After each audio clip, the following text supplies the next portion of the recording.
Ryze is more than a champion. He's a universal and constant force in the three main aspects of League of Legends. I'm talking about the gameplay, the lore, and the realm where legends walk on stage, pro play. In this video, these worlds collide, to prove to you that Ryze is League's true main character.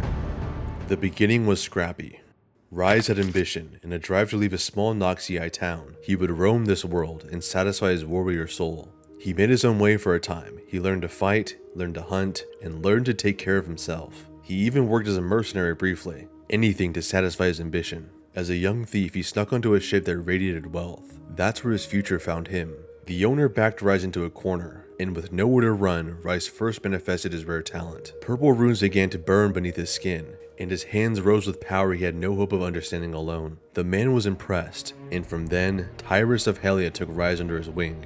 It was time to grow. We learned you can be at the right place at the right time with a great idea, but if you can't execute, it doesn't matter. The development of League of Legends came from two men without a background in software engineering. Just like Ryze, they were positioned for greatness and only needed ambition. They had a dream, and they would turn their passion for gaming into a career. They would take this emerging trend of this popular Warcraft 3 mod and turn it into a game like no other. The duo came from consulting and management, so their angle was more than just a new game.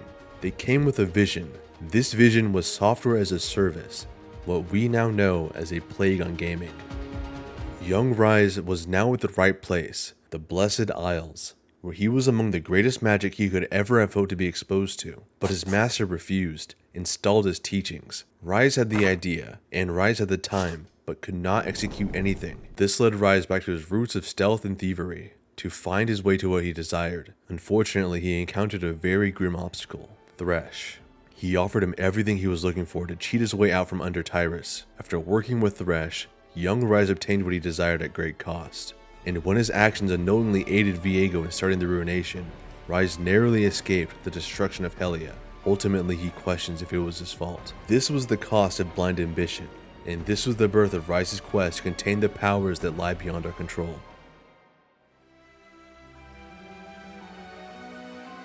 We do this because Ryze and I are gamers. Always have been, always will be. This is Mark Tryndamere Merrill, and if you didn't know, League's other co-founder is Brandon Ryze Beck, the namesake of the Rune Mage. We now live in a world where the term software as a service has come to be associated with AAA excuses and the milking of a player base, like a black mist upon the gaming industry. But like the Blessed Isles, this form of monetization had aspects of purity. It was the start of the live service free-to-play model that promised a bright future with endless entertainment for millions. Great intentions and destiny manifested from scrappy beginnings. The rise of League matches the rise of Ryze. As Ryze grew older, so too did the world around him. Runeterra was entering one of its most pivotal moments, the Rune Wars, a time when the fate of the world hung in the balance. Ryze and his master Tyrus were right in the middle of this impending destruction, doing what they could to bring the world to peace. After leaving the ruins of Helia, they tasked themselves with containing the powers of the world runes, the same powers that caused the destruction of the Blessed Isles. Tyrus once again attempted to keep Ryze in the dark and hide the true power of the magic around him. At this point, Ryze was not as naive as he once was. Witnessing the destruction of the Blessed Isles changed him. He was the one to first rename the Blessed Isles and invented the name Shadow Isles. When Tyrus constantly sent him away on pointless errands, Ryze grew suspicious. And that's when he caught his own master with two runes of his own. Mortals were like reckless children, toying with powers they did not understand. Tyrus would no longer play diplomat to ignorant power mongers. He himself had to stop them. Reason did not work. Tyrus was lost, a flawed man, susceptible to the same temptations as the men he condemned. Tyrus of Helia no longer believed in peaceful outcomes, so Ryze chose to end the life of Master Tyrus in a violent blast of magic. Ryze's master was lost the moment the runes warped his mind. It was then that Ryze decided that if Tyrus fell, no other mortal could control this power, not even himself. Others say I can't be trusted. Maybe they're right, but the only power I truly have is the strength to let it go. That is Ryze's motivation in a nutshell. Controlling power that cannot be trusted anywhere else. But control was the perfect tool for a premier player like Faker. The thing about Faker is, his first year was the year he made a name for himself. He won Worlds in his rookie year, 2013. The year afterward, SKT1 didn't quite qualify to play, but in 2015 he made a name for more than just himself. In this season, there were 6 Ryze games, 1 game lost by a player named G4 from the Bangkok Titans, and 5 wins, all to Faker. The thing is, Ryze had been played before, but never to this degree. Faker owned the champion. It was a combination of Ryze being really good in the meta, and no one knowing how to deal with him being played at such a high level. At the time, every top laner was melee, and even the S tier ADCs like Kalista and Severe had short ranges. This matters because of how easy it was for Ryze to lock down and control the enemy. When SKT1 defeated their final opponent and won Worlds 2015, Faker on Ryze had a KDA of 28 kills, 4 deaths, and 28 assists. As the years went on, Faker had his career highs and lows, like the gut-wrenching defeat of 2022. But even then, even in a rough year, Ryze was there to usher in 2 wins during the semifinals. Faker showed the world the power of a champion they underestimated. And even now, you can hardly see Ryze without thinking of Faker. Look at the cinematics. 2 legends controlling power far beyond our understanding. I may fail, but I won't quit. If you controlled the rain, you can make new rivers. If you had 1,000 seeds, you can plant a new forest. If you have iron, you can forge an axe.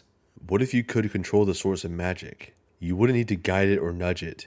You could command it after all. Ryze opened his eyes. His gaze was colder than any Freljordian wind. There was a mercy in those eyes, and admiration. But beneath both of those was a knifing, sickly hint of fear.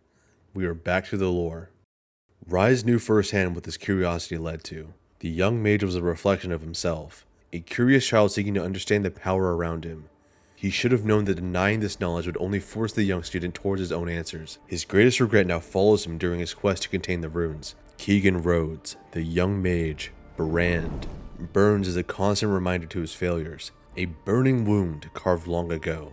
There are times when the weight of this duty threatens to break old Ryze, but he must endure. He must walk the path to the journey's end through sunlight and shadow alone. But trust in this, after all this time, he holds in his heart an undying spirit of hope. One day, the world will be safe. You can bring a man to treachery, you can break him, you can rework him 100 times, or you can bring him to a low, a moment he was needed, a moment he failed, and their conviction will keep them on the right path. He let him down. He deserved better. They will get better. Are you starting to see the connection? Only after the greatest falls can we truly rise. Will be your 2023 world champion. Faker avenged a loss, and then he did it again the next year, defying the odds and winning Worlds as the 4th seed. He even did what Ryze himself has not, all 5 shining in their rightful locations. Ryze might not be the star pro player he once was, but his blue spirit lingers. There is hope, there is redemption, and there is a constant fight for legacy that starts from the moment we discover our purpose and mandate in life. What will the legacy of Ryze be? A backstabber, a traitor, the tragic catalyst behind the fall of the Blessed Isles? Absolutely not. They were scrappy, they were ambitious, and they conquered an evolving world with good intentions. Though many may disagree, this is the truth I see.